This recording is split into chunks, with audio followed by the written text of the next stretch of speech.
what the Church of Scientology is so afraid of. This is SPTV. Welcome back, everybody, for more SPTV coverage of the Danny Masterson trial live in Los Angeles. So, by the way, if you're watching live, please do me a favor. Just hit that like button for me. Totally free. Totally free. Some will say that it helps YouTube push out notifications. Who knows? Nobody knows how YouTube really works, but it does seem to work. Also, as you guys know, I tend to go live with absolutely no notice. Like I don't schedule things 20 minutes advance, 30 minutes advance. I schedule it like 3 minutes in advance. That might be why YouTube doesn't send out all the notifications. Who really knows, guys? No one really knows. All right, moving on. First of all, okay, 4 jurors were late. 4 jurors were late for trial. Once again, cutting into how quickly Jane Doe 1 is going to be able to finish her cross-examination, redirect, recross. Always a bummer. Always a bummer. Let's start. No Graham Brewer in court this morning. Awesome. No Vicky Podboreski in court this morning. Awesome. No fake Reverend Skip LaRue. He's not a fake Reverend. He's a real Reverend. Oh, by the way, a lot of people are correcting me whether it's Reverend or minister or pastor. I saw all the comments about that. I don't understand enough about the different sections of Christianity to understand what's best. So I apologize for using, I believe he's not technically a reverend. That's not the right word, but it doesn't matter. Skip LaRue, Scientology's front man who gets paid to represent them in religious circles, was not present. Remember, guys, he was there yesterday. He was falling asleep half the time anyway. Scientology hate blogger, Stand League blogger, Eva Mahoney, whatever her name is. I could have that wrong. Don't quote me. She was not present. But I wouldn't be shocked to see her show up. But as of now, they were not there. So that's all good. Okay. It was sort of a rough morning. I'm not going to lie. It was sort of a rough morning. I guess that's Philip Cohen's job, is to make it rough. And I don't mean rough like Jane Doe 1 does an excellent job standing up to cross-examination from Philip Cohen. But his job is to make everything very slow, very difficult, very confusing, make every little thing seem like it's a big deal. And that's sort of, we got a big fat dose of that this morning. It was slow going. And it's very frustrating. I'll give some examples, but let me see. I'm trying to keep my thoughts organized chronologically here. So, okay. Well, okay, so here we go. On Monday morning, yesterday, the first thing that came up in court was Jane Doe 1 was asked whether there had been anybody in court on Friday that made her uncomfortable. And this led to Jane Doe 1 testifying about Vicky Podboreski, a lawyer who represents Scientologist David Miscavige, I believe, doing some things in the courtroom that made Jane Doe 1 uncomfortable. Well, this opened the door this morning to Philip Cohen spending what seemed like an inordinate amount of time questioning the deputy DA Mueller. And I don't know if Errol Anson is a deputy DA or an assistant deputy DA. I don't know how that organization, how that org chart is structured, but questioning both of them on the record in front of the judge about whether Jane Doe 1 said anything to either of them on Friday about Vicky Podboreski doing these things in the courtroom. Jane Doe 1 was also questioned about this on the stand this morning. And you can tell, Philip Cohen is going to run this one into the ground. He's going to chase this one. What do they call it? He's going to run this to ground. He's going to run this one all the way to ground because he got Jane Doe 1 to say today on the stand that on Friday she did specifically mention to either Mueller or Errol Anson or one of the other emotional support victims advocates who also works for the DA's office, that she did say to someone, although she couldn't remember which exactly, not just that she wasn't comfortable having Vicky in the courtroom, but that Vicky had done these things that were distracting her during her testimony. Philip Cohen is trying to get Errol Anson and Deputy DA Mueller and even the victim's advocate to stipulate that that is actually not true, that all Jane Doe 1 said to them was that she wasn't comfortable with Vicky in the courtroom. And she didn't say anything else about any of these other antics. He's trying to prove or show, you know, in his own way, he's trying to give himself the opportunity to present to the jury, look, Jane Doe 1 wanted Vicky out of the courtroom. And she came back on Monday and came up with a story that she thought would get Vicky kicked out of the courtroom. And he's really not letting this go. I'm not saying he should. I mean, the defense attorney should do whatever the defense attorney does. But I think this is putting the DA staff in a very awkward situation where it looks like Philip Cohen might be forcing their hand to stipulate some things that could give the jury the impression Jane Doe 1 is making up this story about Vicky Podboreski. Now, look, I'm not telling you tales out of school or anything like this. All of this is on the record. All of this is on the transcript that you can find in various places. And this is what I mean when I said we had a bit of a rough morning, because I think Cohen smells blood in the water here. And if he can get the DA's staff to officially contradict something Jane Doe 1 has said on the record this morning, that would obviously not be great. And that is very clearly what he's trying to do here. There were some things said just before we broke for lunch that supports what I'm saying here. I'm not just guessing. But I'm trying to stick to my notes chronologically. I don't want to sit here and scroll through all my notes. So that was tough. We're going to have to see where this goes. Okay. Then they went to, one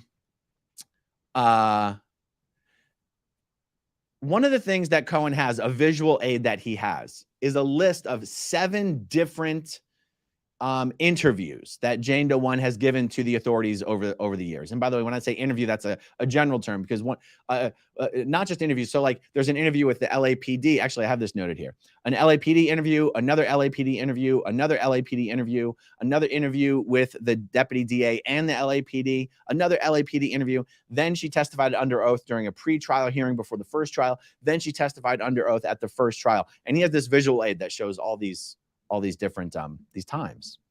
And there have been times where Jane Doe 1 has colloquially said, I had 2 drinks that night, meaning I was served 2 drinks. Then there's other times where she's more specific, that she didn't drink all of the second drink. And then there's certain times or comments that are made in different interviews about whether the first drink was a double and the second drink was a triple, and whether this was anyway.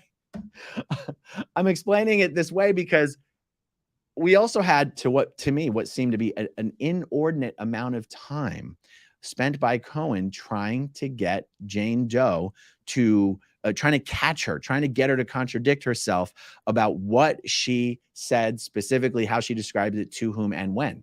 Now, when I say an inordinate amount of time, it's not my place to tell the defense how they should do anything. I mean, if I tried to put myself in the seat of one of the jurors, no points were being scored here, because Jane Doe was being very consistent and forthright in, well, yeah, I said that to this person, but that didn't mean yeah, in the first interview, I said I had 2 drinks. That doesn't mean I drank all of them. And then also you have to understand that this is like, all this has been played out over many, many, many, many, many years. And how you talk about something that happened 10 years ago when you're talking about it in present time is different than how you would have talked about it 10 years ago. Anyway, it's another, when I said we had a rough morning, this is what I mean. A lot of time spent on things that weren't really advancing the agenda. And I realized, look, I'm a layman. I don't understand defense strategy clearly as well as Cohen does. Perhaps this is the agenda. I mean, perhaps it going sort of rough like this is Cohen forwarding his agenda. I just mean, you know, it felt like a rough morning, a slow slog. Okay, a lot of talk about a triple and a double, and the judge even actually intervened and said, and Cohen took issue with this big time, and said, look, this is just how people talk. The judge literally stopped and said, look. And she actually did this in front of the jury. She said, look, this is just how people talk, okay? Cohen does this thing where he will repeat the testimony and try to put words into Jane Doe 1's mouth. And the Judge Almeida does not appreciate that. And she goes, look. You're acting like she said she had 5 shots. She didn't say that. Judge Almeida said this in front of the jury. She goes, she didn't say that. She didn't say that. You keep trying to put words in her mouth, and she didn't say that. And after the jury was dismissed for a break, Philip Cohen on the record actually, I even want to use the word admonished the judge, which was uncomfortable. he said, look, the jury looks up to you, and you jumped in to clarify Jane Doe 1's testimony. And how I perceived the conversation is that Judge Almeida sort of acknowledged, would be overstating it. She didn't acknowledge that she'd made a mistake. She softened her approach a little bit. She sort of seemed to think, okay, you got a point this time. Anyway, this is what I mean when I say it was a bit of a rough morning, you guys. Okay, so I talked about Cohen and the Podboreski issue. Court never told her she shouldn't be here. Yeah, this was interesting as well. So back to the Podboreski issue. Cohen actually said out loud at one point that what he's trying to show is that Jane Doe 1 wanted Vicky removed from the courtroom, and she knew that if she said this about Vicky, she could get Vicky kicked out of the courtroom. And the judge jumped in and said, what are you talking about? Vicky Podboreski has not been banned from this courtroom. She was not kicked out of the courtroom. She was not removed from the courtroom. She was asked not to come back to the courtroom. Nothing has ever occurred like that. Vicky Podboreski is welcome to come to court. And Cohen said, well, I want to argue that Jane Doe 1 said this because she thought she could get her removed from the courtroom. And it's very argumentative. It's very speculative. And we'll have to see what happens. We'll have to see exactly where Cohen decides to go with this. But Cohen even threatened, those are my words. Cohen threatened to call Ariel Anson and DA Mueller to the stand if necessary in order to get them to testify that Jane Doe 1 did not tell them on Friday about Vicky Podboreski making faces at her. How uncomfortable would that be? That's what I mean when I say Cohen's clearly going to run this one all the way to ground. He's going to get as much mileage out of this that he can. And I'm sort of worried as to whether it's going to work. You know, I don't know what to make of that, guys. I mean, I'm just telling you what's going on. This is what's going on. Okay, I mentioned his list of interviews. That might actually be the update. I mean, guys, we got a late start. I mean, we had less than 2 hours of testimony. It's less than 2 hours of cross-examination testimony this morning. Okay, jumping over to the comments, guys. Let me see what we got going on. Scrolling down. Yeah, also there was court did begin with the judge handing out instructions to everybody in the gallery, not just the media people, not just like literally every single person in the gallery, with the rules of the court. And she gave actually a really funny baseball analogy. The judge is a huge baseball fan, and she likes using baseball analogies.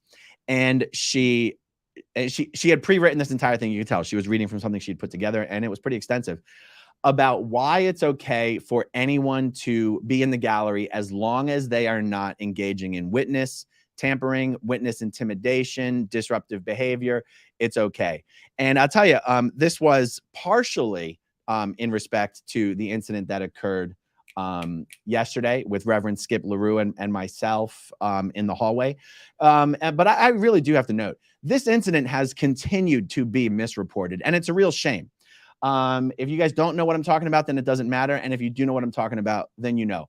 It is a real shame, although not entirely unexpected. This has continued to be reported as if the entire trial was almost put into jeopardy yesterday. That is laughable. That is laughable. And guys, this is one of the reasons I'm even here reporting on this, is so that it's not just one person's notes that is the sole reference for what's happening in the courtroom. And when I say it's not a surprise, the person in question did an entire video last week about testimony that simply never even occurred. It was a complete fabrication. It was a complete misunderstanding and misrepresentation of what occurred. And if this person who publishes these notes had been the only one in the courtroom reporting on this, there would be absolutely no way for anyone to know that what was reported on was complete fabrication. There was a report and a video produced last week that Jane Doe 3 had an entire section of her testimony dedicated to having to demonstrate to Scientology's ethics officer exactly how she was raped by Danny Masterson. That was a complete fictional representation of Jane Doe 3's testimony. No such thing ever occurred. And I did a video correcting that. And the same type of misrepresentation holds true for what's being reported about this incident that occurred yesterday with Skip LaRue, which, again, I don't even want to rehash the whole thing, but I do want to put it on the record. It's part of why I'm here, guys. so that it's not just one set of eyeballs in the courtroom reporting every single thing that happens. So, the judge did a whole presentation this morning about the rules of the courtroom. And you would think that this presentation was being made to me specifically. Not at all. Because if you were actually there and you actually understood what was happening, you would know this presentation was being made to the prosecution team. Because this morning there was the prosecution team and persons involved did not want to come down to the courtroom until it was determined that certain persons were not there. And the judge needed to put it on the record that anyone is actually allowed to be there as long as they're not actively engaging in certain behavior. In the reporting that was done about what happened yesterday, it was misreported last night that the problem with Skip LaRue being there was that me and Leah Remini didn't think he should be allowed to be there. Or me and Leah Remini didn't think that Scientology's hate blogger should be allowed to be there. That's a complete misrepresentation. It's a complete fabrication. No one has ever said that. The problem with Skip LaRue is that he lied to the judge about not being affiliated with Scientology. That's the only problem. And if Skip LaRue had been there this morning, I'm confident that that actually would have been clarified and resolved in front of the judge. But anyway, I'm sick of the misrepresentations, but that's okay. That's why I have my own platform. That's why I do my own videos. It's why I'm here. You can misrepresent me all day long. I'm going to correctly represent myself, and that's all that matters. Okay, so jumping back over to the comments, guys. I mean, you knew I wasn't going to leave it alone, right? Okay, so, and then we'll wrap it up. 16 minutes, not bad, not bad. Me and my sweaty fingers are having problems scrolling. Bear with me, guys. Okay. Arna. Okay, there's another name that I've been seeing that I know. I think the AINE is going to be Anya, but ARNE I still think is Arnie Van Halen. VP smells like Osa. I don't know. Oh, Vicky Podboreski. Oh, Vicky Podboreski is even more than Osa. She's paid. She's a paid attorney for Scientology. She's like super. That makes those people are super Osa. Because, well, I mean, I guess it's really the same as Osa, to be perfectly honest. David Miscavige is on record. Actually, Claire Headley is on record as telling this fantastic story from David Miscavige, where one of Scientology's attorneys had instructed Claire, this is when she still worked for David Miscavige, on something she should do or not do. And Claire took the attorney's instructions, and Miscavige blasted Claire and said, they work for us. They do what we tell them. We don't do what the lawyers tell us. And that's why, when you're a paid Scientology attorney, you do what your client tells you and nothing else. Anthony Beale, Choo Choo Pickle Pie. And thank you, Anthony. I too speak jive. Chi-Town native. Like if Scientology cares what the judge stated regarding how spectators should act. Yeah, true. What happened between you and that pair didn't sound like it was hostile. It wasn't hostile. I was actually having a legit friendly conversation with the Reverend. I actually believed everything the Reverend was telling me. It wasn't until the Stand League blogger walked up to us. I still didn't even know she was the Stand League blogger. And I said, oh, you guys are together. You write the stories and he's like the front man. And that wasn't a sarcastic comment. I was like, oh, I see. You guys are like a religious team or whatever. And she goes, I'm a Stand League blogger. People keep back. Stand League is Scientology's front group that they created to attack former members. And I said, oh, you're a Stand League blogger. And then I shifted my attention back to the Reverend. And I said, you said you weren't affiliated with Scientology, but you're here with Scientology's hate propaganda writer. You're here with the propaganda arm of an effing cult. And you lied to the judge. This was the culmination of our conversation, and it lasted for like 4 seconds. And to be honest, I think what got me in trouble was saying the F word. I think that's actually what got me in trouble, because we weren't actually having an argument. But at the end there, my voice got louder than it was normally, and I said the F word, and I think that's what got the Bailiff's attention, and he came over. Okay, Claire Alice. FYI, Bijou's dad, Papa Phillips, was accused by his oldest daughter, Mackenzie, of an incestuous relationship. Oh, not accused. I mean, this is a known fact. Bijou may have grown up around SA. It's normal, and why she accepts SA from her husband. Claire, I have to believe that what you're saying is accurate. I believe that what you're saying is accurate. Okay, Banshee Beauty. Have been watching your videos for a few months now. Keep up the good work. Greetings from Switzerland. Switzerland is one of those places I haven't been to yet that I really, really want to go to. So thank you for watching. Thank you for your super chat. And hello in Switzerland. American in Odysseus Court. I hope I'm saying that right. Thank you. Thank you for the super sticker. I appreciate it. All right, guys, short and sweet. Just how we like it on a lunch break. I'll have more for you this evening. We are going to be doing Mondays with Mike and Mark tonight, 8 p.m. Eastern. And Amy Scobie will be joining us for the first time on an SPTV simul stream for our weekly thing. We're going to leave Claire out of it since she's going to be testifying tomorrow, hopefully. And yeah, guys, thanks for watching. Thanks for tuning in for the update. Thanks to everyone who watches until the very end. Hit that like button. Please hit subscribe if you haven't already. And I'll talk to you guys soon. Okay, if you want to see my rock and roll songs, click right on this guitar. And if you want to see a different one of my videos,